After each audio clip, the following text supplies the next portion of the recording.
tous et à toutes, bienvenue dans le nouvel épisode du podcast de Watt06, l'association qui œuvre pour les femmes dans la tech. Nous sommes dans la mini-série autour de l'application Tech4Elle qui permet de mettre en relation des marraines et des filleuls pour les aider dans leur parcours scolaire. Aujourd'hui, j'ai le plaisir d'accueillir Cyrine. C'est une jeune femme incroyable que j'ai rencontrée sur les réseaux sociaux en premier lieu et puis finalement dans la vraie vie, et on se croise tout le temps en événement dans le 06 maintenant, donc c'est trop cool. Cyrine, tu es là aujourd'hui pour nous parler de ta vie, de ton parcours super inspirant, comment tu arrives à inspirer les autres. Est-ce que tu peux te présenter aux jeunes filles et à notre audience aujourd'hui pour qu'ils apprennent à te connaître un peu plus? Alors moi c'est Cyrine, je suis chef de projet informatique, je suis également créatrice de contenu, je fais de la photo et de la vidéo, j'ai un parcours en communication mais aussi axé tech, donc ma vie au quotidien c'est un peu allier les deux. J'aime dire que j'ai plusieurs casquettes parce que je suis une touche à tout. Tout ce qui me plaît ou potentiellement où je suis curieuse ou potentiellement ça pourrait m'intéresser, j'y vais. Je me pose multipotentiel. Vraiment pas... Exactement, je me pose pas trop de questions, donc j'essaye vraiment d'expérimenter dans ma vie. Je pense que voilà, pas de regrets, on essaye de tout faire et puis au fur et à mesure des choix que j'ai faits, je me suis plus ou moins alignée vers les domaines technologiques. Trop chouette, ça donne déjà un panorama de tout ce que tu sais faire, ce que tu peux faire en tout cas. Et du coup, comment s'est fait ta rencontre avec la tech aujourd'hui? Alors, il faut savoir que moi, j'ai arrêté l'école à l'âge de 16 ans. Ok. Et donc, à cette période-là, je venais juste de passer en première scientifique. Et j'ai annoncé à mes parents que c'était plus trop fait pour moi, le modèle académique. En fait, c'était pas apprendre qui me posait problème, c'était l'enseignement que je recevais qui ne me convenait pas. Du coup, j'ai décidé en fait de faire l'école à la maison. Et là, je me suis confrontée à la réalité du terrain parce que j'ai commencé à travailler donc à ce moment-là. Que sans bagage, c'était très compliqué. Donc, sans bagage, ça veut dire quoi Sans bagage, c'est-à-dire diplôme. On ne prenait pas en considération. J'avais beau être motivée, avoir l'envie, l'ambition, ça ne suffisait pas. En fait, les gens voulaient que je prouve aussi par un bagage technique ou avec des diplômes. Et c'est là que je me suis dit, je vais devoir allier les deux. Donc, continuer à travailler parce qu'une fois qu'on rentre dans le monde du travail et qu'on gagne un salaire, c'est très dur de s'arrêter. Exactement, d'y renoncer pour retourner dans les études. Donc, il fallait que je jongle un peu entre les deux. Donc, je travaillais en journée à mi-temps et le soir, je révisais pour obtenir le bac. Et c'est là que mon premier rapport au travail il a commencé et qui m'a menée par la suite en fait, à faire de l'entrepreneuriat très tôt. D'accord. Donc, j'ai commencé à entreprendre parce que cette ambition-là d'allier mes valeurs avec ce que je voulais dans le monde du travail, ça a commencé très jeune. Ok. Et la tech, je l'ai rencontrée quand j'ai voulu créer mon premier site internet pour vendre mes vêtements. D'accord. Parce que le business que j'avais à l'époque, c'était des vêtements upcyclés. Donc, je recyclais des vêtements usagés et je leur donnais une seconde vie. Donc, j'ai commencé à vendre dans des boutiques. Au début, c'était dans le Vieux-Nice, un peu au Polygone, ainsi de suite, dans des boutiques de créateurs. D'accord. Et la déterre. Vraiment déterre. Et au bout d'un moment, je me suis dit, pourquoi pas vendre en ligne? D'accord. J'avais aucune appétence, je connaissais rien du tout. Faut savoir que j'ai obtenu le bac. Donc, ça, c'était bravo. Bon. Merci. Et ensuite, j'ai voulu faire des études en communication. Pourquoi la com? Parce que je suis quelqu'un qui est communicant de base. J'aime beaucoup le contact avec les gens. Et je voulais creuser dans ce domaine-là. Et vu qu'on m'a dit, infocom, c'est très général, tu vas avoir un peu de tout. Moi, je me suis dit, je veux quelque chose qui soit très général. Et la fac, ça me permettait de continuer à travailler dans mon activité sans avoir des cours très réguliers où je devais assister. Voilà. On m'envoyait les cours, je révisais chez moi. J'avais l'habitude déjà. J'étais entraînée. C'est clair. Ça, j'ai vraiment avoir passé ma vie à étudier en tant que candidat libre, ça m'a entraînée pour la fac, donc j'avais pas trop de difficultés avec ça. Donc j'ai réussi à continuer, travail et comment j'ai rencontré la tech, c'est donc avec ce premier fameux site internet que j'ai fait, WordPress. C'était pas de la programmation, faut commencer quelque part. Mais j'ai commencé avec ça. Et c'est là que mes premiers pas, on va dire, en portfolio, donc CSS, HTML, ça a commencé comme ça. Hein. D'accord. Vraiment, voilà. Comment créer mon petit site internet, puis j'ai bifurqué sur du WordPress. Et ensuite, j'ai continué à faire de la programmation plus en Python pour apprendre à davantage coder. Donc, c'est comme ça mes premiers pas qui ont commencé. Et mon envie de la com, passer à la technique et voir quel métier je voulais faire. Par contre, je savais que je ne pouvais pas être développeuse. D'accord. Parce que le développement informatique nécessitait un long moment posé sur une chaise à coder. Et j'arrivais pas. Oui, la bougeotte. C'est ça, exactement. Ok, ça correspondait pas forcément à ta personnalité au day-to-day, on va dire, de tous les jours. Okay. Exactement. Du coup, j'ai accepté en fait que c'était pas fait pour moi le fait de développer. Par contre, je me suis dit, faut que je sois dans la tech, dans un métier annexe. Ok. Voilà. Et c'est pour ça que j'ai découvert, on va dire, le métier de chef de projet informatique. Et que ça correspondait un petit peu à toutes les casquettes que j'aimais bien. C'est-à-dire que j'aime explorer l'envers, en 360, l'envers du décor quand je mène un projet. Et finalement, chaque projet qu'on m'a donné, je les ai vus un peu comme je suis la micro-entreprise dans une grosse boîte. Et j'ai le rôle de piloter en fait les équipes techniques, respecter les deadlines, envoyer les informations pour les équipes commerciales, gérer la relation clientèle. Donc c'est vrai que ça me permettait de me dire, OK, là, je suis à mon plein potentiel. C'est un métier qui me permet de jongler avec plusieurs aspects, d'avoir des expertises d'un peu tout le monde. Je ne suis pas l'experte, c'est eux les experts. Par contre, moi, je suis experte de mon domaine. C'est moi qui organise, c'est moi qui planifie, c'est moi qui arrive à gérer les budgets, ainsi de suite, ainsi de suite. Donc, ça m'a un peu donné ce rôle-là que je retrouve dans l'entrepreneuriat, finalement, et qui m'a toujours passionnée. Et c'est un métier qui me plaît. Donc, c'est pour ça, on va dire, je pense que j'ai accepté cette partie de salariat, parce que ça correspond complètement à l'image que j'ai envie. Et quelle est la différence entre chef de projet dans un autre domaine et chef de projet en informatique ? C'est quoi qui fait la spécificité pour toi ? C'est l'aspect technique. Donc, j'ai dû apprendre la programmation, comprendre la programmation. On ne peut pas discuter en fait, avec des équipes techniques quand on est juste chef de projet. J'ai déjà fait de l'événementiel. Si on me dit je suis chef de projet mais qu'on a fait de l'événementiel, on ne comprend absolument pas l'envers du décor. Surtout que quand on est technique, il y a des besoins métiers. Donc, la relation clientèle, elle se fait dans le besoin métier, mais sur des valeurs technologiques. Donc là, on doit savoir traduire ce que veut le client pour les équipes de développement et savoir expliquer ce que les équipes de développement peuvent faire ou ne peuvent pas faire aux clients. Donc en fait, moi, j'ai ce rôle-là un peu de facilitatrice dans la conversation et de pouvoir en fait transmettre les bonnes informations et qu'elles soient comprises de la meilleure des façons. Donc je fais ça, je normalise un petit peu tout pour que tout le monde se comprenne. Donc moi, je parle un peu les deux langages, langage dev et après, bien évidemment, on apprend des normes. Je me forme encore tous les jours pour monter en expertise. Il y a encore des choses que je ne connais pas. Ça change tous les jours dans l'informatique. Complètement, ça change tellement rapidement. Et puis les décisions qu'on prend, elles ont aussi de la valeur par rapport à ce que le client veut, le besoin du marché. Enfin, il y a tellement de paramètres à prendre en considération. Mais c'est sûr que si on n'a pas le volet technique, on est juste chef de projet. Et il y a des lacunes moi, je sais que je n'aurais pas été crédible face à des clients si je n'avais pas le bagage technique. Derrière. Voilà. Trop bien. Du coup, j'ai envie de rebondir sur aujourd'hui. C'est quoi qui te fait kiffer dans la tech ? Qu'est-ce que tu as envie de faire ? Sur quoi tu es en train de geeker ? Alors franchement, aujourd'hui, c'est vraiment l'IA qui me passionne. L'IA me passionne, pourquoi ? Parce que ça émerge en fait ça facilite en fait, autant pour les développeurs que pour les non-devs. Donc c'est un peu du no-code, mais il y a quand même du code. Il faut comprendre les spécificités techniques des LLM. Mais d'un autre côté, c'est tellement rendu facile par les IA génératives, ce qu'on est capable de faire en termes de vidéo, ce qu'on est capable de faire en termes de voix, et ainsi de suite, que vraiment je me dis, OK, aujourd'hui, on peut, le public peut s'en servir, peut se l'approprier, et en fait, c'est eux qui décident de quel chemin ça va prendre, en fait. Et c'est là que moi, j'aime, de manière globale, regarder comment les usages font que ça évolue, vers quoi ça va évoluer. Avec quand même un regard critique. Moi, je ne suis pas de ceux... Faut pas perdre. Et oui, il ne faut pas perdre le nom. Mais moi, je suis du genre à dire ça doit servir l'humain, ça doit avoir un impact positif, parce qu'il ne faut pas se leurrer, ça a beaucoup d'impact négatif, écologique aussi. Donc, ça reste un outil. Ça reste un outil, voilà. Il ne faut pas que ça nous surpasse ou que ça nous dépasse parce qu'on n'arrive plus à le maîtriser ou on n'arrive plus à s'en passer. Il faut savoir le faire rentrer dans notre système, mais l'utiliser à bon escient comme un outil qui, certes, augmente les performances. On peut gagner du temps avec ça. Mais voilà, je garde quand même un regard critique à chaque fois qu'il y a une nouveauté qui sort, parce que j'aime bien... il faut challenger le truc. Et d'ailleurs, hier, j'ai regardé une vidéo YouTube qui était super intéressante. C'est Ctrl-G. Donc, c'est deux gars qui sont partis aux Amériques et qui ont décidé donc, de réunir une équipe de 100 personnes pour faire des choses que l'IA ne peut pas faire. Et en fait, ils essayent donc de faire des tests pour que quand ils balancent ça à l'IA, l'IA a 0% de réussite. Donc, c'est un peu un challenge, mais j'aime beaucoup ce genre d'initiative. Concrètement, quoi, par exemple ? Genre, si tu as un exemple à nous donner dans le développement de ce qu'ils font. En fait, ils sont encore l'idée est émergente, ils recrutent les 100 personnes. Mais le but, c'est de créer des benchmarks, en fait, que l'IA ne peut pas comprendre, parce qu'aujourd'hui, l'IA a tellement assimilé de choses de comment l'humain fonctionne, ainsi de suite.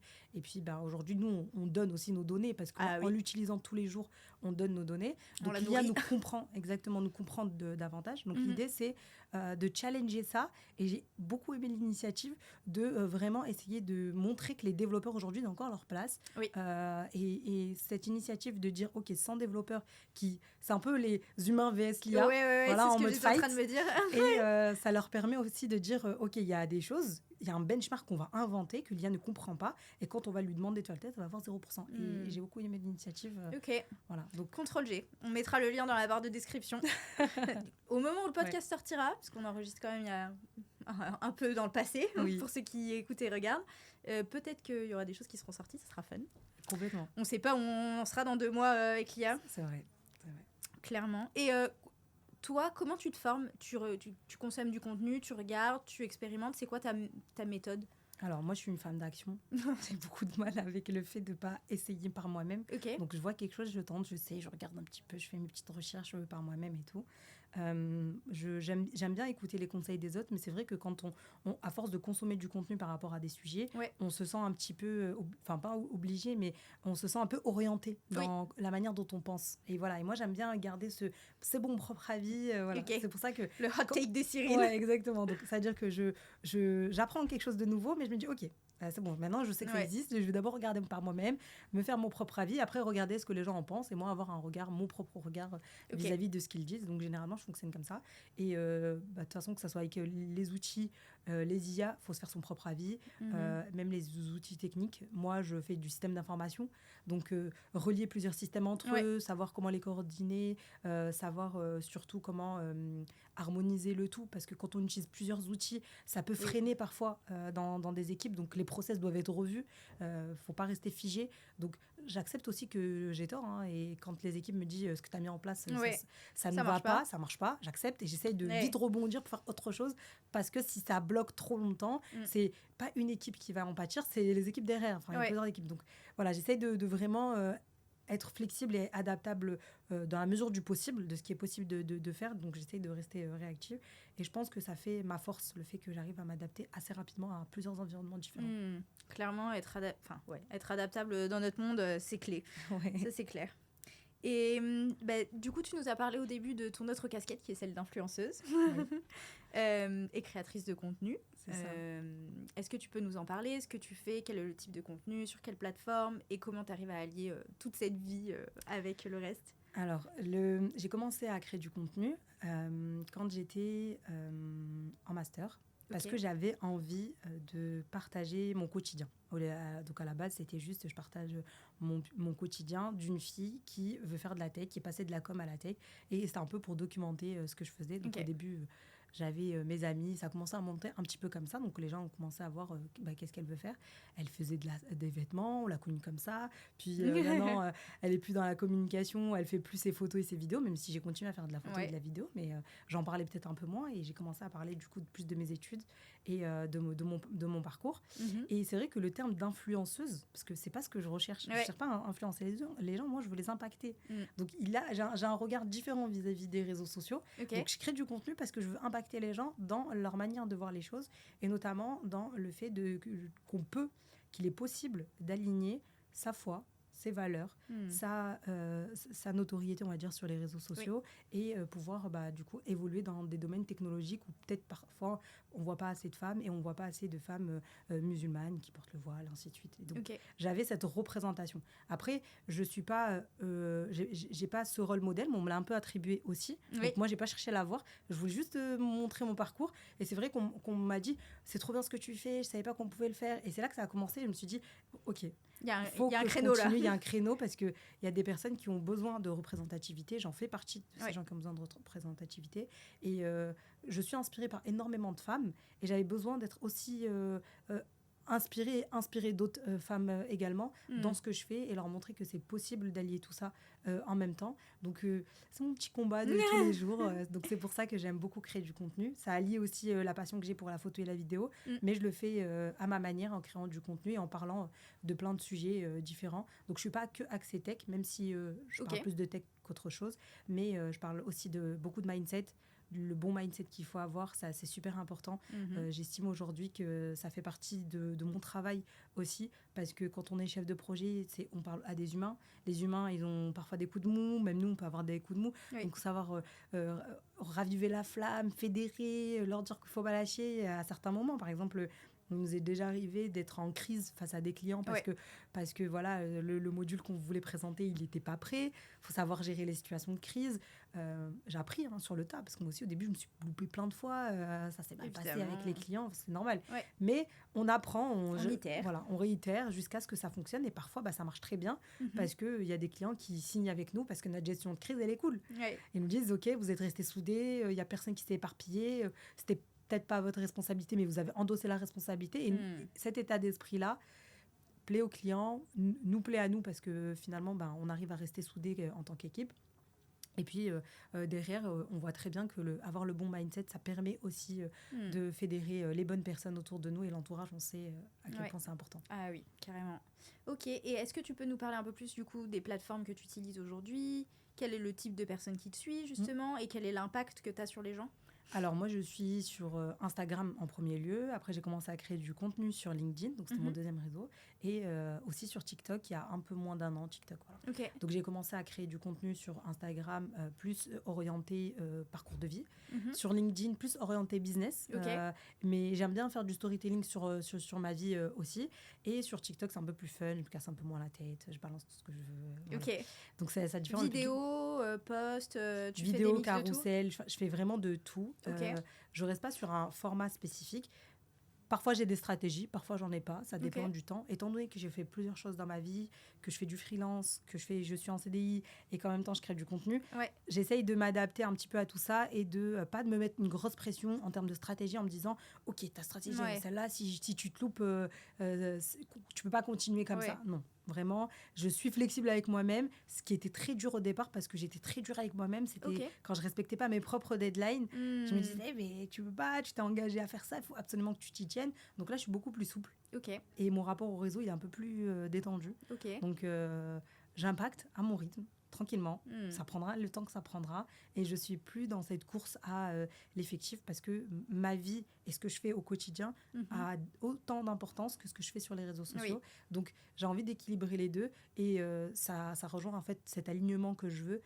Libérer du temps pour ma foi, libérer du temps pour ma famille. Donc, c'est vraiment super important. Si je suis complètement submergée par le boulot, le travail, la création de contenu, je leur laisse plus du temps, alors que c'est ça qui me fait vibrer aussi. Voilà. Bien sûr. Donc, j'avais ce besoin-là de rééquilibrer. Et c'est très prenant, les réseaux, parce que c'est sur notre téléphone et on est facilement accessible.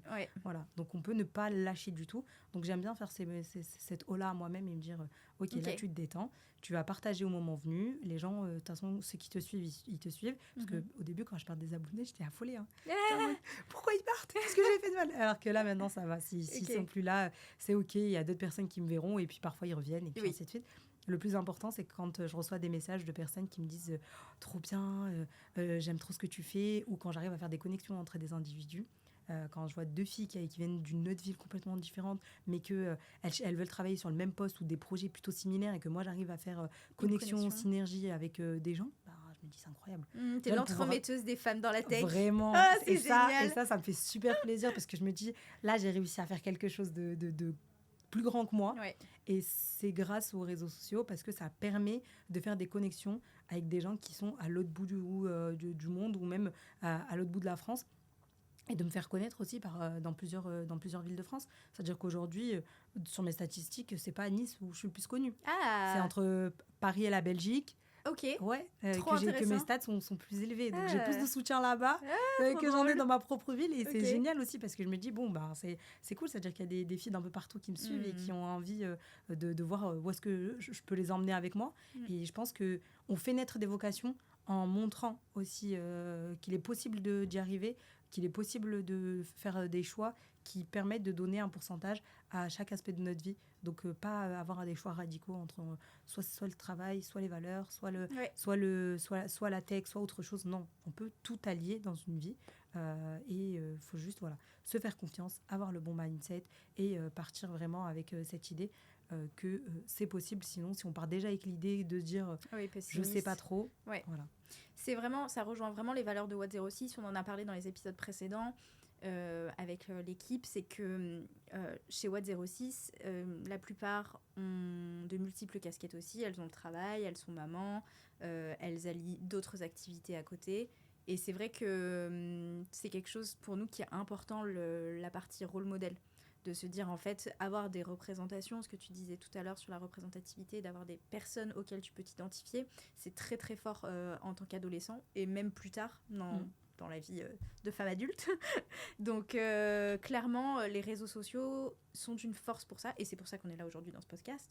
Évidemment, c'est justement pour pouvoir diffuser, montrer ce qui existe. Donc ça résonne beaucoup avec les valeurs de Watt 06. Mais c'est pour ça aussi que j'ai choisi le nom Sirène des Bois. Ce Sirène des Bois, c'est pas pour rien. Sirène, c'était aussi un surnom qu'on me donnait quand j'étais au collège. Mais la sirène, ça a une symbolique aussi forte. C'est une femme qu'on craint, mais qui est aussi belle. Il y a l'audace derrière. Il y a plein de choses qui sont liées à la sirène. Et le parcours un peu Robin des Bois pour le côté justicière, combattante dans la vie de tous les jours, qui défend ses causes qui lui tiennent à cœur. Donc j'ai allié un peu l'idée et Sirène des Bois, c'est né aussi de cette envie-là. C'est vrai qu'on n'a pas parlé du coup de ton surnom des réseaux sociaux, enfin de ton handle, mais on le mettra évidemment dans la description et allez suivre Sirène sur les réseaux, la Sirène des Bois. Et j'adore la sirène, ça me parle beaucoup.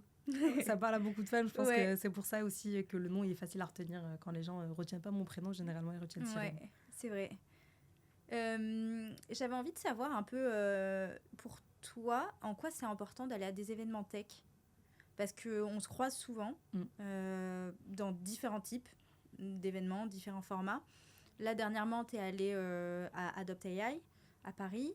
J'aimerais bien que tu nous expliques en quoi c'est important de rencontrer des gens, d'apprendre, tout ça. Si tu peux développer un peu. Alors, une des choses que j'ai appris très très tôt et que je regrette de ne pas avoir commencé encore plus tôt, c'est le réseau. Vraiment, le réseau, c'est une puissance mais incroyable. Dans notre parcours de vie, donc moi je suis une fille qui est quand même issue des quartiers, j'ai des parents qui n'ont pas forcément fait de longues études, ils n'ont pas le bac tous les deux, donc en termes d'enseignement ou d'acculturation, ainsi de suite, on n'a pas eu de beaucoup de bagages. Ouais. En fait, c'est qu'en fréquentant des gens qui étaient dans certains milieux ou qui avaient les mêmes passions que moi liées à la technologie, ainsi de suite, que j'arrive à m'imprégner en fait, de leur savoir, de leurs connaissances. Et quand je vais à des événements tech, c'est plus pour recevoir que pour donner. Je donne beaucoup, autant que je peux, mais j'en reçois énormément. J'en reçois énormément parce qu'il y a énormément de gens qui ont un bagage, mais oufissimes, qui donnent de leur temps, qui sont là parfois bénévolement ou qui sont là souvent. En tout cas, souvent c'est bénévolement, mais parfois ils sont là aussi pour transmettre ce qu'ils ont. Et en fait, l'héritage qu'ils ont à transmettre, c'est ouf comment on peut s'en servir si on est attentif à bon escient après. Donc parfois ça m'a fait gagner énormément de temps dans ma réflexion, ça m'a permis de me réaligner parce qu'on se perd aussi à force de faire plein de choses, à force d'avoir plein d'ambitions sur plein de volets différents, plein d'aspects de ma vie. Aller à des événements comme ceux-là, ça me permet de dire ok, est-ce que tu es vraiment aligné avec ce que tu veux faire? Est-ce que tes ambitions, elles sont à la hauteur de ce que tu veux faire? Et on voit des gens plus grands que nous, on se sent tout petit, vraiment. Mais d'un autre côté, ça alimente quelque chose à l'intérieur. On se dit, mais j'ai la rage de faire plus que ce que je fais aujourd'hui.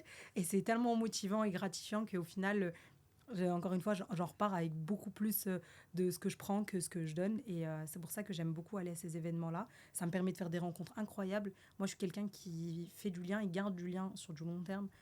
Généralement, les gens qui m'ont rencontré une fois, je fais en sorte de toujours envoyer un petit message, savoir si ça va bien, si je vois quelque chose, je soutiens. Vraiment, c'est pas je fais un lien pour qu'il soit perdu ou je fais un lien juste pour que la personne m'apporte quelque chose. Oui. C'est vraiment un lien fait pour perdurer dans le temps et puis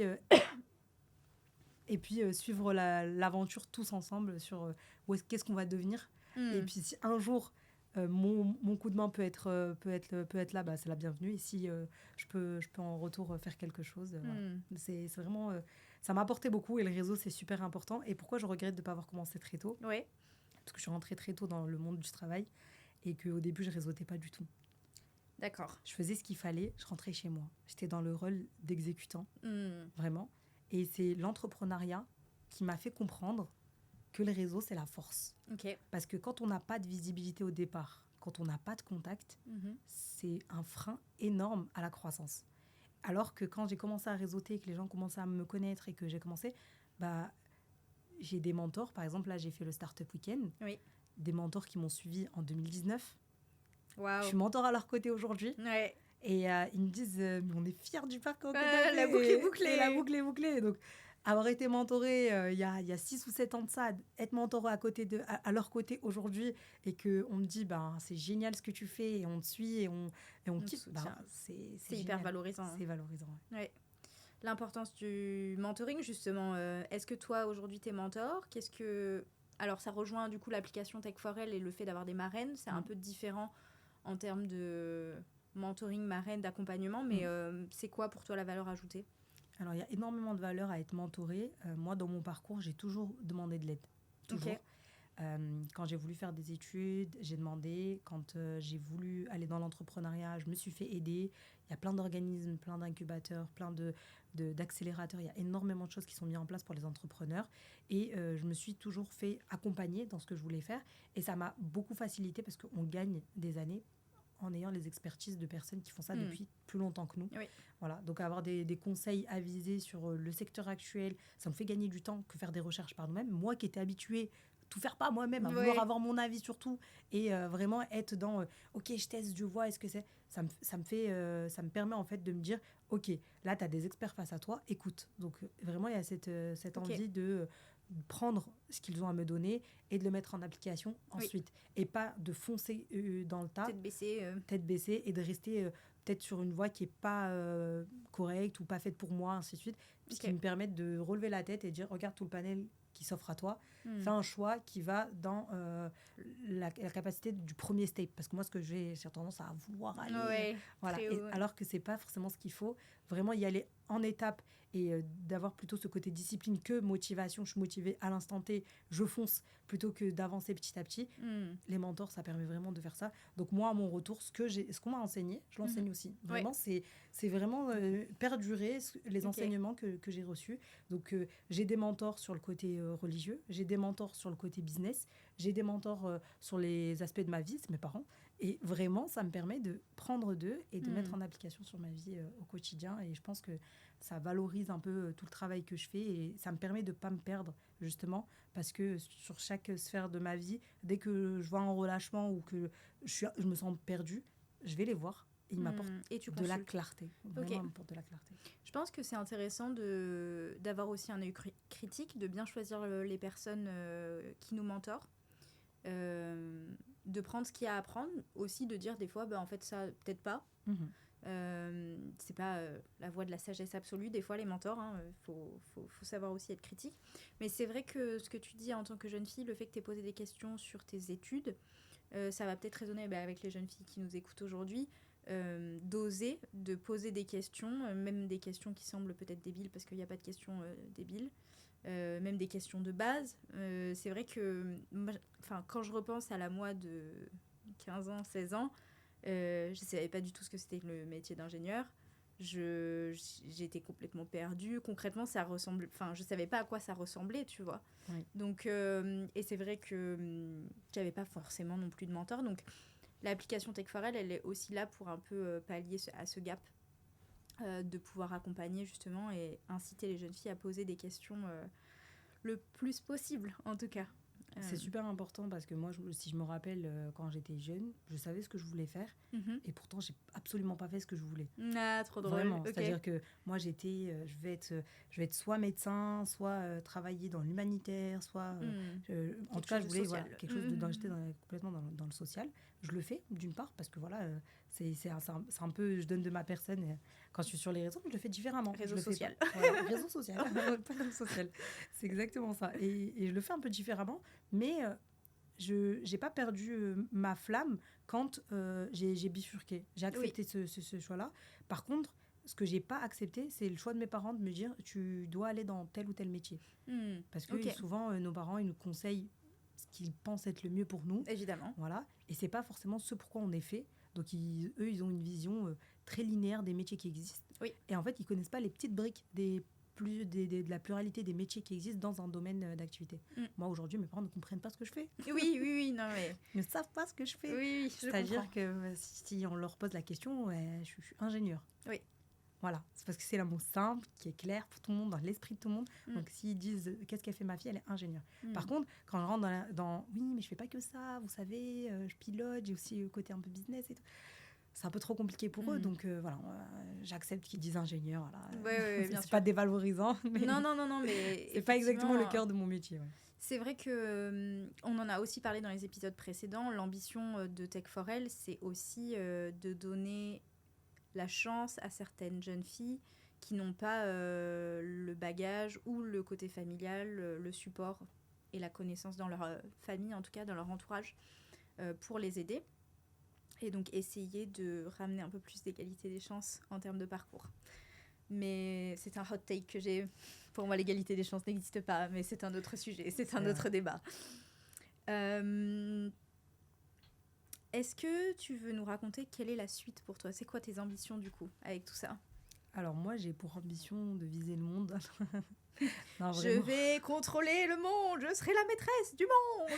Non, vraiment, pour être honnête, je pense qu'il y a énormément de choses à explorer. Ouais. Donc j'aimerais beaucoup, une fois que je stabilise un petit peu les business et pouvoir voyager tout en vivant de ce que j'aime faire, créer du contenu, toujours parler de tech, avoir de l'impact, ainsi de suite.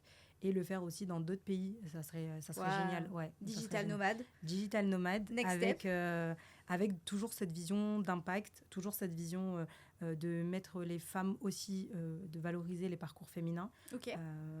Ma chaîne de podcast, elle est aussi là pour ça, parce que Her Stories, c'était le parcours des femmes. Oui. Donc j'avais cette ambition de toujours valoriser les parcours féminins, d'implémenter ça avec les milieux technologiques et d'avoir de l'impact sur le côté un peu mindset, business, que les femmes peuvent autant entreprendre et faire la même chose, et le faire dans des pays où peut-être on ne donne pas la même chance aux femmes de pouvoir le faire. Donc voilà, et j'ai à cœur aussi les orphelins. Ok. Ouais, depuis très très jeune, la cause des orphelins me touche profondément. Donc dès qu'il y a quelque chose en lien avec les orphelins, je fonce et je pose même pas de questions. Donc dans ma vie, si les moyens financiers sont là, il y a quelque chose qui sera fait pour les orphelins. Donc voilà, c'est une ambition qui est plus grande que moi, mais elle est réalisable. Moi, j'y crois. Je ne doute pas un seul instant que tu sois capable de faire ça. Et sur l'aspect technique, est-ce que toi, tu as des envies, des prédictions, des choses autour de l'IA ou autres que tu as envie d'explorer ? Alors, l'aspect technique, on va dire qu'aujourd'hui, l'IA, elle est sur toutes les sphères, que ça soit dans la vidéo, la voix ou le textuel. Ouais. Le but, c'est de trouver la meilleure approche selon les corps de métier. Parce qu'aujourd'hui, tout s'entremêle. Ouais. Et c'est vrai que tout le monde prêche un peu pour sa paroisse en disant moi j'ai la meilleure solution, c'est moi qui fais le. Mais moi je pense pas qu'on parle de meilleure solution, on parle plutôt de qu'est-ce qui est le plus adapté selon les besoins métiers. Donc moi j'ai quand même la chance d'être dans un domaine qui me permet de voir plusieurs métiers différents. Oui. Donc selon le profil du client, c'est un domaine d'activité qui est différent, donc des besoins, ainsi de suite, qui sont différents. Très spécifique. Donc c'est ça qui permet en fait de se dire ok, en fait ce que j'ai proposé à un client, je peux pas le calquer, je peux pas faire un duplicata et le proposer à ce client-là, même si ils veulent tous les deux un site et un process. Non, parce que les besoins métiers ne sont pas les mêmes, parce que la réalité terrain c'est pas la même, la coordination d'équipe, ainsi de suite. Donc c'est vraiment trouver les bonnes intelligences artificielles, trouver les bons outils selon les corps de métier et savoir les adapter au mieux pour que ça aille dans une croissance et que ça aille pas dans une décroissance quelques années plus tard. Parce que c'est ça en fait. C'est vraiment penser, anticiper l'avenir, que j'arrive pas encore à faire, que ma patronne fait mieux que moi à l'heure actuelle. Ouais, parce qu'elle a beaucoup plus d'expérience et du coup parfois moi je vais être dans des propositions de solutions un peu naissantes et elle va me dire on va aller vers des solutions plus solides, peut-être qui ne répondent pas à tous les critères des clients, mais il y a une pérennité qui se fait sur 5 ans, alors que si on est sur quelque chose d'innovant qui vient d'émerger, on ne sait pas quelle vision il va avoir sur 5 ans et ça peut avoir un impact pour le client, une vision que moi j'ai pas encore et j'ai besoin encore une fois d'être, parce que ma patronne c'est aussi mon mentor, Asma, elle en fait beaucoup pour moi et j'en suis très reconnaissante. Et vraiment, c'est ce côté-là de se dire, OK, il faut savoir anticiper pour les entreprises qu'on implémente aujourd'hui va avoir un impact dans 5 ans. Ouais. Donc, l'aspect technique, il est primordial là-dedans.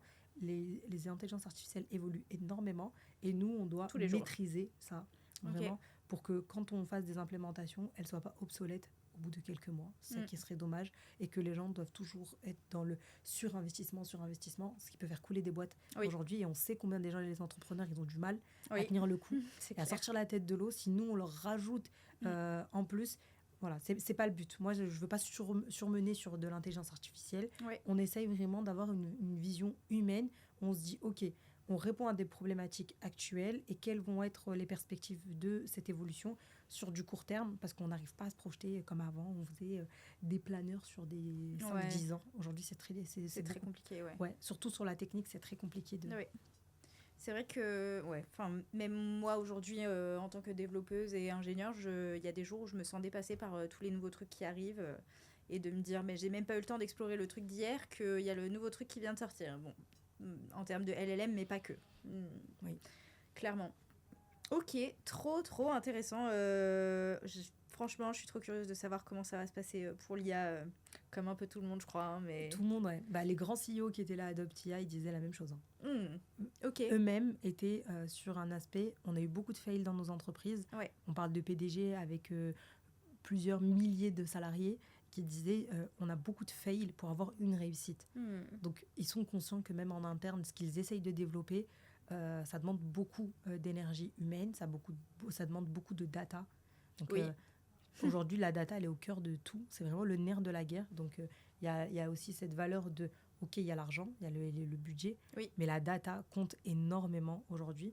Donc, restez conscient de qu'est-ce qu'on fait de notre data aujourd'hui pour qu'elle ne soit pas utilisée à mauvais escient, qu'elle soit utilisée à bon escient. Mais tout ce qu'on donne, que ce soit notre visage, notre voix, ainsi de suite, tout est utilisé aujourd'hui. Donc, savoir quand même maîtriser tout ça et comprendre les enjeux qu'il y a derrière. Ouais, je pense que c'est ça qui est important, même en termes de sécurité. C'est vrai que quand on est dans le domaine, on est un peu plus vigilant, et encore. Mais quand on ne l'est pas, c'est encore plus difficile d'avoir effectivement ce recul vis-à-vis de l'information et nos data personnelles, nos données personnelles qu'on donne. Donc, soyez vigilants. Clairement. Trop cool. Voilà. Est-ce que la sirène des voix a envie d'ajouter un dernier mot pour notre audience, Cyrine? Alors, moi, je dirais, rapprochez-vous des personnes qui vous inspirent, parce que souvent, le cœur, il ne trompe pas, vraiment. Quand on a le feeling avec des personnes, l'initiative qui a été faite par Watt06 de pouvoir accompagner des jeunes femmes, c'est une initiative que moi, dès le début, quand j'ai vu ça, j'étais « waouh, c'est trop bien !» Et que, à mon sens, j'aurais beaucoup aimé avoir ça quand j'étais au lycée, pouvoir avoir des repères, savoir si je pouvais m'adresser à quelqu'un.